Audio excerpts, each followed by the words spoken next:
شوف دارين اثنين شوف.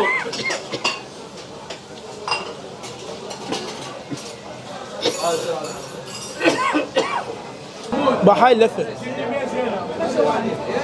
هذا هو شرائح اللحم وهذا المخ. السلام عليكم على كل المتابعين. تخيلوا يا جماعه من بغداد تعنيت للموصل حاليا بالدواسه، جاي على واحد من اشهر واقدم المطاعم الموجوده بشارع الدواسه. طبعا هذا شارع الدواسه الرئيسي، رايحين على مطعم المشوار. هذا المطعم يا جماعه مشهور بالمخ واللحم وعندهم همين الفلافل. زين طبعا من جيت دار اصوره شوفوا يعني مظاهرات صايره يمه.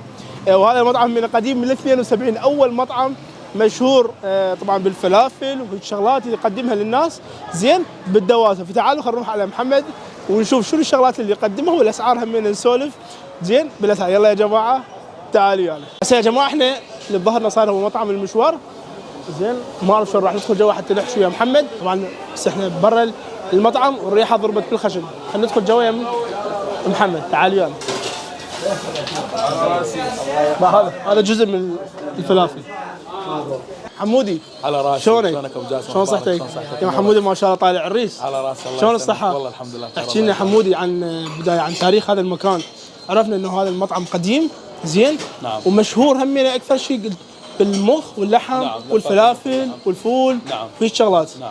زين احكي لنا. من اقدم مطاعم الدواسه اللي تقدم اكله الفول والفلافل، ومشهورين اكثر شيء باللفات من المخ واللحم. يعني العالم تتعنى علينا من الجانب الايسر. حلو. ومنا من الجانب الايمن على لفات المخ واللحم. زين. وعلى النظافه واللحم المضبوط. حلو. والمداراه. حلو ما شاء الله. الله يسلمك. هم يجوك من اماكن بعيده غير الموصل؟ نعم والله من الشمال من هاي يجون متعنين على لفات المخ واللحم. ما شاء الله. احنا طبعا شفنا هنا صار شبه المظاهرات. شو مسوي بالعالم؟ الله يسلمك. ما شاء الله بين طبعا الاكل احنا ما مجربين لحد الان صراحه الاكل. المطعم مشهور يعني انا من 89 اكل. من 89 هاي احد طبعا الزبائن والمعامل اللي يجون هنا. صار 50 سنه خبره. 50 سنه. نعم. ما شاء الله. على راسي. زين اكثر من 33 سنه انا اكلهم. صلوات على النبي. زين شنو السر؟ اكو سر معين؟ والله اهم شيء المطعم النظافه. النظافة. والمدارة. حلو. مدارات المشتري. كل عينك مفتوحه. صحيح. هذا اهم اسباب نجاح المطعم. زين الاسعار شلون تبيعها؟ والله اسعار طبيعيه. أي. على حال الموصل يعني. احنا نعرف سيادية. مدينه الموصل هم الفقراء. اسعارها طبيعيه. اي. نفس الاسعار. كلها نفس الاسعار. الفلافل على مثلا 2 ألف وربع. حلو. بس فلافل وطماطم 500. هي اسعار رخيصه. بلاش. لفه المخ واللحم مشكل 1750. حلو ما شاء الله. المخ واللحم بنفس اللفه. زين اليوم شو راح تدارين بما انه جينا من بغداد تخيل على المخ واللحم والفول مالته. والله بعيني. ايش راح تدارين اليوم؟ اسوي لك هسه مخ ولحم ولا فلافل. من ايدك فدوه قلبك. 4 لحم معهم فول. 4 لحم معهم فول. طبعا هسه يا جماعه مثل ما شفتوا طبعا هسه احنا حاليا بالدواسه. الاجواء بالدواسه وعلى الله وعاش ايدك. الاجواء هنا طبعا كلش حلوه. هسه احنا حتى شنو نتونس براحتنا. فلافل وفول زين والمخ وشرائح اللحم. انا راح ابدي بالمخ وشرائح اللحم. ليش؟ لان بصراحه ما مجربه بحياتي. باوع تعالي محمود. بهاي اللفه. هذا هو شرائح اللحم وهذا المخ. شيء بالموصل ماكو منه. لا تدورون ولا تتعبون جماعه الموصل.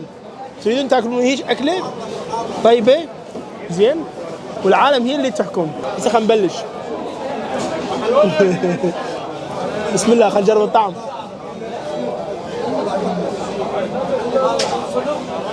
واحد فول عندهم واحد فول. واحد فول. طعم يخبر. المخ ويا اللحم شيء. هذا هو الفلافل. بابا نداريها شويه. نداريها شويه. شوفوا الهوس يا جماعه. هذا يصيح فول وهذا يصيح فلافل وهذا يصيح شيء تقول بمصر.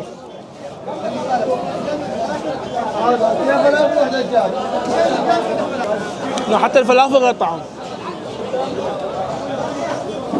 تخيلوا يا جماعه انه هذا المطعم اكثر من 50 سنه. فلذلك الطعم يصير ماكله طيب. واهم شيء النظافه. هذا هو الفول. بابا الفول هو من الاكلات المصريه زين.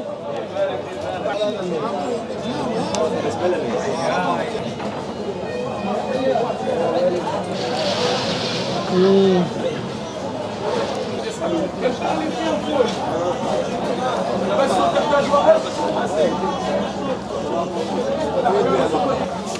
ارقى وانظف مطاعم الدواصل. بما انه الجو شتاء لازم تجربون هذا السوق مال اللحم. عمي ترى يخبل بصراحة. هاي الجاية من بغداد للموصل تستاهل واحد يتعنى على هيك مكان زين. مكان نظيف، هوسه بشكل مو طبيعي، لانه طعماته كلش طيب، اسعاره مناسبة. صاير بالدواسة مطعم المشوار، لازم تجوا لكم فشي كلش راقي. هسه خلينا نكمل هذا الاكل حتى ورانا نشرب لنا كوب شاي يعدل دماغنا. وهسه يا جماعه ننهي بعد ما سوينا جوله حلوه بداخل الدواسه وبالتحديد يا مطعم المشوار. هسه قعدنا بصف المطعم المشوار هو مطعم الزعيم زين. قالوا شاي يمه طيب، فلازم اكيد قلنا نجرب الشاي يمه. بسم الله. تتعشون يا مطعم المشوار، تجون تضربون شاي او حامض يا مقهى الزعيم اللي صاير همينه بالدواسه. اكيد ننهي جولتنا وحلقتنا اليوم. نلتقيكم اكيد بحلقه جديده ومكان جديد. اخوكم محمد البرنس، في امان الله.